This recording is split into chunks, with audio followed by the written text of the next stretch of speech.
Now, having understood the tender types, we have to move to procurement routes.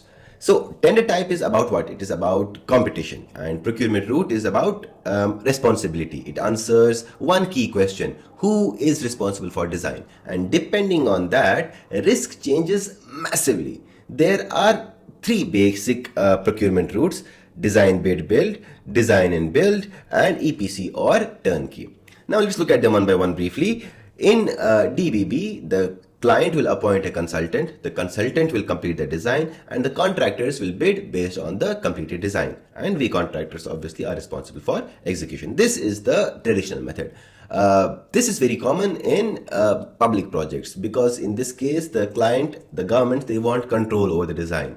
The contractor carries, in this case, the risk of construction, productivity, subcontractors, but most of the design risk rests with the client, meaning that if, for example, there are mistakes in the drawing, the contractor will be entitled to claims later. Now, in design build, the contractor is responsible for design and construction. Now, this changes everything, because now the contractor carries design risk, design coordination risk, design compliance risk.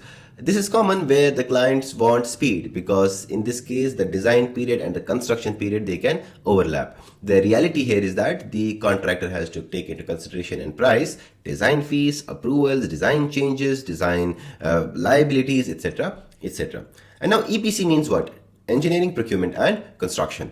Now this means that the responsibility is a single point one. This is basically the highest risk for contractors, because now you're responsible for design, procurement, construction and performance obligations. Also, this is very, very common in power plants, substations, oil and gas, industrial facilities, etc., etc.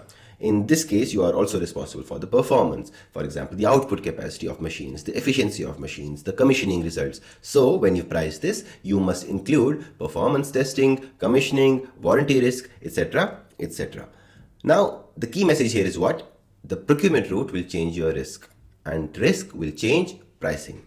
If you treat EPC like DBB, you will lose money. Now, this slide is the professional mindset. This is how you should think when you receive a tender, because before you price anything, you should always classify the tender. You should ask yourself, what type of tender is this? What procurement route is this? And then you can choose the correct pricing strategy. If the drawings are weak, you will expect more risk, because weak drawings will mean what? They will mean missing details, missing interfaces, missing scope clarity, etc., etc.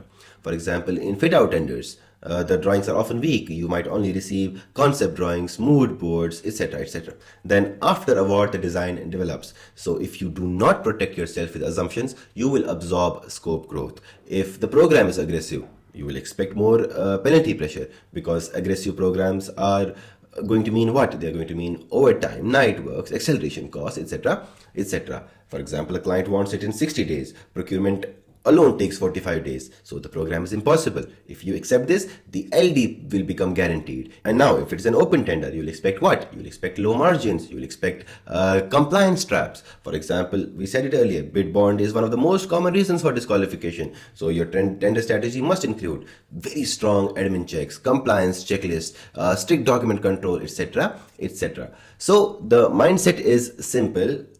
First of all, you need to classify the tender, identify what type of tender it is and what procurement route is it. After this, you will choose your pricing strategy. Then you will build an assumption and a risk register. And this is how professionals tender. Now let's have a brief summary of whatever we covered in this module.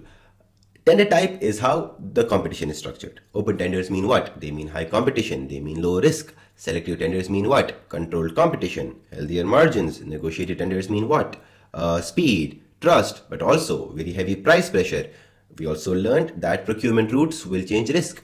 DBB, design build, and EPC are completely different worlds. And the key professional habit is always classify the tender first and then price. In module 3, we will look at the tender rules, we will look at compliance, we will look at disqualification risks, because in tendering, sometimes you don't lose because your price is high. You lose because you made one silly mistake, and that is painful. So I'll see you in module 3.